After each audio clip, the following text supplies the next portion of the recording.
up, Starseeds, and welcome to Soulful Sunday, your weekly channeled messages for the upcoming week of Sunday, March 13th, all the way until Saturday, March 19th. Now let's get into it. There's about 6 messages from Spirit this week.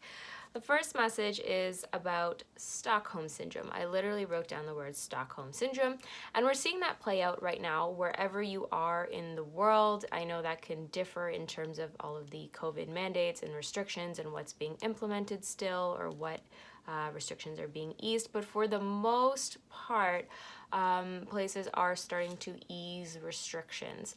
And what's coming along with that is there's a lot of people that are hesitant or not quite ready to adapt to the ease of these restrictions. And I was given the analogy of a canary in a cage that's been in a cage for a long time, and you open up the door to let them free, and they don't fly out of the cage, because even though the cage keeps them small and suffocated and restricted, it also feels safer for them because they've been in there for so long to stay in the cage. So they're a little bit weary to step out of the cage.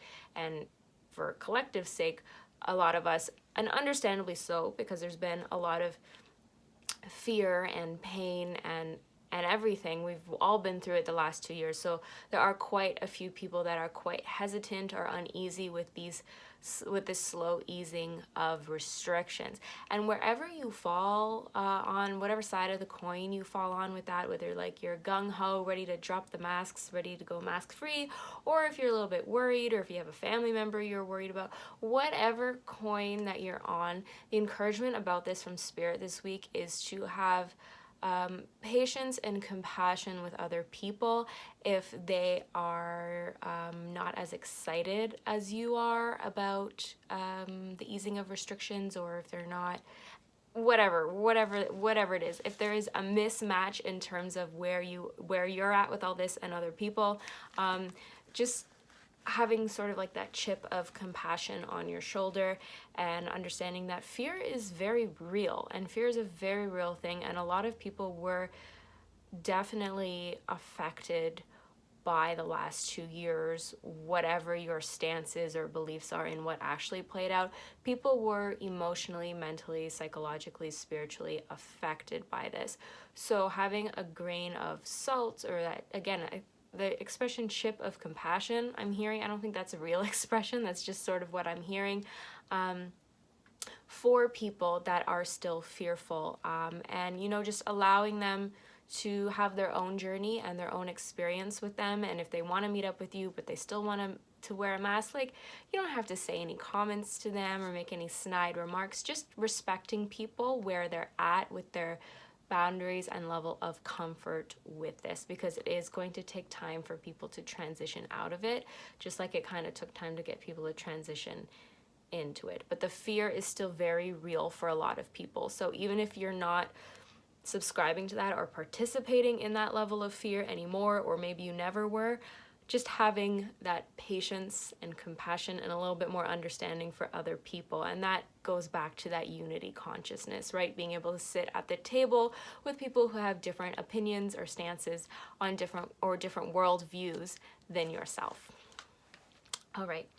Next message from Spirit, take inventory of your garden this week. What weeds still need to be pulled up in terms of, it could be shadow work or just issues. So Spirit's just reminding us that since we're in this transition collectively but also individually, no stone is going to be left unturned here. So if there are still some things that you are not looking at, that are still under the rug, that you feel like maybe they're starting to come up, Spirit's just saying one way or the other they're going to be coming up. It might not be this week, but eventually they will be, because no stone is being left unturned in this collective shift of consciousness. So if you could give yourself sort of a heads up or a head start, or kind of help yourself out here and start looking at some of these things that still need to get looked at, Spirit is encouraging you to do so, but with the balance of ease and grace, and only putting on your plate what you can handle. Okay, next message Message number 3, a lot of us are going to be in hermit mode this week, which is like, oh my God, tell me about it. Like the last 2 years feels like hermit mode. But the need for self-preservation is at an all-time high. And you know, the fatigue is really real here, guys. We're all really fucking tired.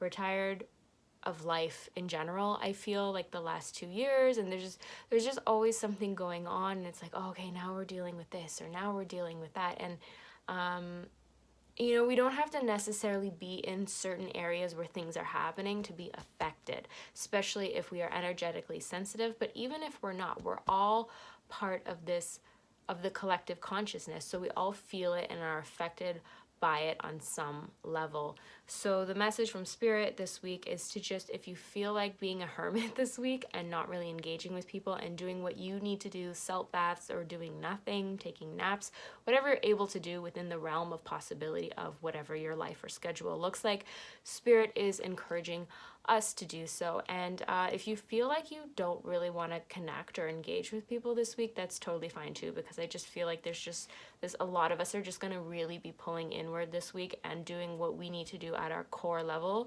for survival in terms of like spiritual, mental well-being. So to just keep that in mind this week going forward. If you had plans with somebody or friends and you feel like canceling them, just fucking cancel them.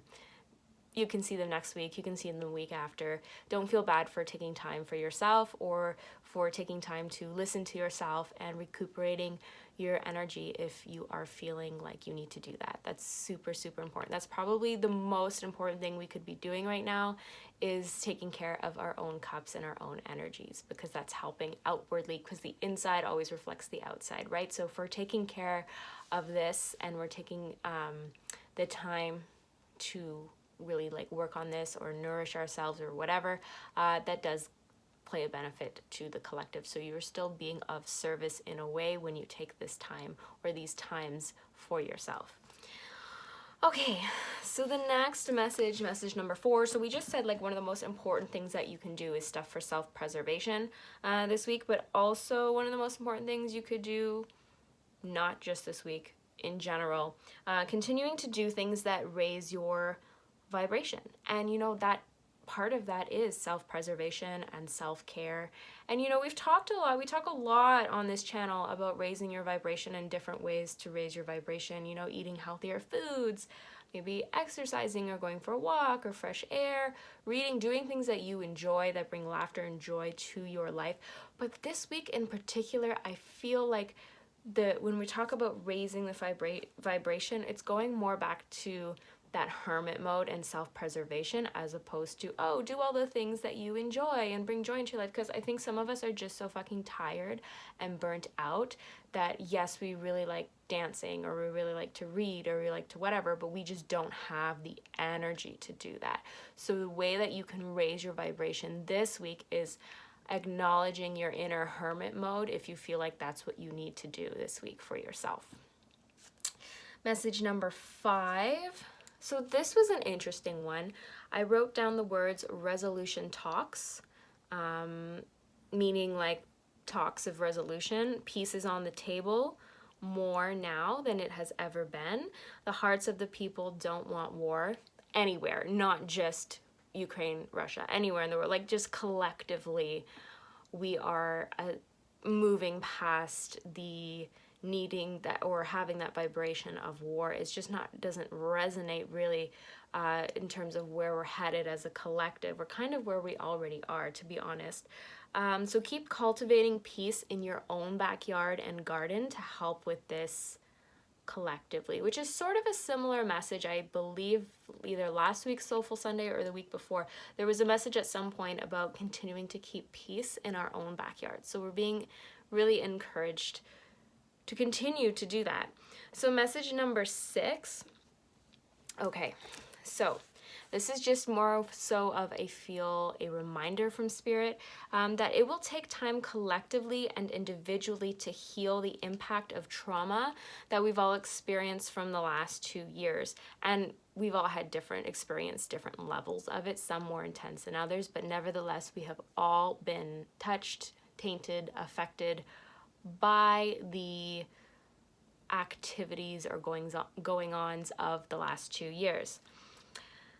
Keep in mind that as we move forward and things come up for you, keep that in mind as we move forward and things that might come up for you that are new / weren't issues in the past. So as we continue to move towards like easing these restrictions and kind of going, like getting some sense of normalcy back, whatever that means, you might find that there's going to be certain things or triggers or emotions or like things coming up that you never had issues with before. Like maybe it's a lot harder for you to go out now, or maybe it's a lot harder for you to like, I don't know, like stay over at somebody's place or to go out all night, or like, I don't know, because a lot of us has changed so much too. So Spirit is just saying, just keep in mind, like as we sort of kind of start to move out of this heaviness of the last 2 years in regards to pandemic vibrational things, that there might be some things coming into your awareness that you didn't even know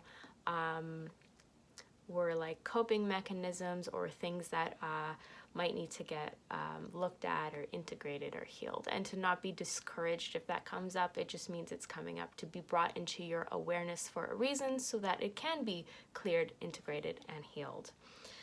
And then I wrote, everyone has their own experience with this and will have their own healing to do. So some people have lost family members and are grieving that, and some people have lost family members and not necessarily through death, and are grieving them because maybe they've gotten cut off or there's been a split or divide in the family, and same goes with friendships or jobs or anything that has been fractured or moved away from you in the last 2 years. If you haven't dealt with that, or in terms of the grief that has come from that, now is a really good time to do so and to nurture yourself and to give yourself the space to mourn and grieve the loss of some of these connections, whether it was a physical loss, like they actually physically passed away, or like I said, there's been some sort of a divide or disagreement, but giving yourself kindness this week and allowing yourself to grieve these relationships that have shifted or changed or are no longer even in your awareness, if they were 2 years ago, but now they are no longer. So I hope that you can take that message from Spirit and do what you want with it. Of course, always take it or leave it, grain of salt. But I do feel like some of us have not really fully dealt with the trauma of the last 2 years in terms of the relationships that have ended or been severed.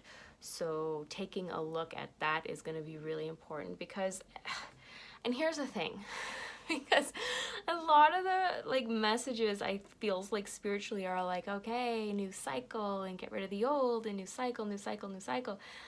Yes, yes, yes, yes, yes. And sometimes it sort of gets a little bit mundane, especially and you know, I'm not shading anybody that does this. I don't care. Everyone has their own channel and their own stuff that they want to talk about, but you know, it's like every month there's a new moon and there's a full moon. So, you know, we talk about calling stuff in and releasing, and that can get super, super, super repetitive. And it's like, yeah, okay, well, I've been releasing for so long. Like, when am I going to actually get to this next level? And the message from Spirit around this is that it's not really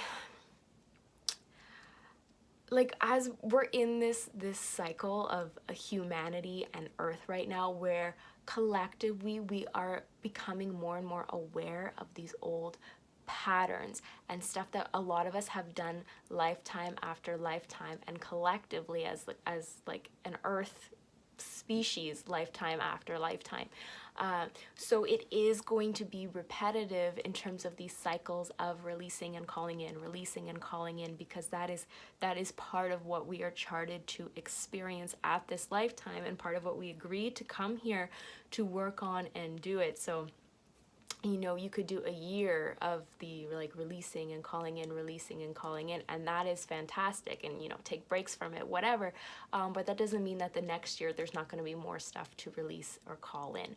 I hope that that message makes sense, because that's something that they sort of wanted to touch on as well, is that this is just the time period of humanity that we are currently incarnated in, is learning how to release from these old cycles and patterns, and it is cyclical. So it makes sense that people are doing this over and over again, and that more people are starting to do this. But if you feel like you've cleared enough and you need to take some downtime, do that too. But that's sort of just the message of what's coming through and what's playing out here with all of this like cleansing, renewal stuff. Okay, so then the last thing that I wrote, that was the last message, but then I wrote like a side, like little quote from Spirit. So I wrote down, peace is closer than we think. Time change has sped up the timeline in a way, which I find really interesting. So here in Canada, Eastern time, we had, today is, I believe it's daylight savings time. So we have lost an hour. The clocks have gone ahead. So it's interesting because I know not everywhere does these time changes, but that's a message that I got through, like something to do with the losing that hour for us, like where we're living in this time zone where that happened. It's like helped to shift a timeline and to make a timeline, like I feel like a peace timeline come in a little bit faster. That's what I got. So I thought that was pretty interesting. Okay, and we're going to do a card pull this week because we didn't do one last week. And the deck that I'm working with is the beautiful Kuan Yin Oracle by Alana Fairchild. Beautiful, beautiful deck. Lots of really nice images. So I'm just probably going to pull like a card or two. All right, are there any other messages that we need to know from anyone else who is watching this video? Okay, so I meant to pull one card, but I pulled two. So we have, Immortal Treasures, and we have Sacred River. Oh boy, I don't know how to pronounce that. My apologies. Yangtze? I'm sorry. If you know how to pronounce that, please leave that in the comments. But totally butchered that. Okay, I'm just going to quickly read from the book, not the whole thing, just to see the message. Okay, so this is the Immortal Treasures book. You carry within you precious immortal treasures, beloved. They exist beyond life and death, belonging to the celestial heavenly realms of the divine presence within you. Kuan Yin now guides you to honor these treasures, the gifts of your soul, which include the ability that you have to transmit healing. Honor yourself as a healer, beloved. Whether formally or informally, your soul brings a special healing light to humanity. You have divine support in your role as a healer in whatever way, usual or highly unusual, that is unfolding for you now. Well, that's pretty effing cool, because we were just talking about, you know, hermit mode, preserving, doing your own healing, looking at stuff you haven't looked at yet. That's pretty cool. Okay, and I don't want to read the entire... Whoa. Okay, so I just flicked to the back for the same card. This oracle can also indicate that it is helpful for you to explore healing of an issue that you have been dealing with and is yet to be resolved. What the F did I just say? I said that before too. That's so cool. You might simply need a chance to replenish and withdraw for a short time, and this may help you meet this need. Whoa, whoa, whoa. And then there's a part in the front I want to read to that caught my eye. Just remember to take care of yourself too. An empty cup cannot fill another. It is better to allow your inner cup to be spiritually filled and emotionally and physically replenished through balanced self-care, a bit of indulgence balanced with loving discipline and boundaries that make you feel safe and secure within. Yo, that's literally what we just said. That's so cool. Okay, so then the next card is the sacred river Yangtze, or however you pronounce that. Okay, so this eternally flows and changes. Just as the river flows and changes course, you too are evolving in your divine path. Veils and sheaths that once covered your soul light are being washed away. Cleansing by sacred water specifically indicates that your emotional life and your life direction are being purified and healed. Changes in the flow of energy within you and in the momentum of your life path unfolding are imminent. This is exciting. You are growing and changing, and soon your life circumstances will reflect your inner evolution. Pretty cool. Pretty cool. And we are going to leave it there for this week. Thank you so much for watching this video. If you have made it this far, please like, comment, subscribe. And yeah, thank you so much for being here. Thanks for watching, tuning in. I will see you back here next Sunday for the next Soulful Sunday. Namaste. Ciao.